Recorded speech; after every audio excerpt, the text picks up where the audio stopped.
Perhaps most importantly, he now focuses on the story he wants to tell. In doing so, he tries to follow a simple structure, with a clear beginning, middle, and end that links together his various points and builds to his conclusion. When formulating his story, Jim uses a simple pad of paper or sticky notes. Staying low-tech at this stage helps him think more creatively and stay outside the box. He then considers what will best help him tell his story.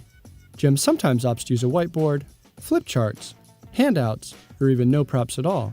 When it makes sense for him to use PowerPoint, he tries to remember the adage that sometimes less is more. He doesn't dumb down his presentations, but he does try to limit each slide to one key idea. Or, depending on the content, he sometimes builds an idea incrementally so it's easy to follow. He always looks for visual ways to tell his story, with supporting images, minimal text, and clear charts and graphs.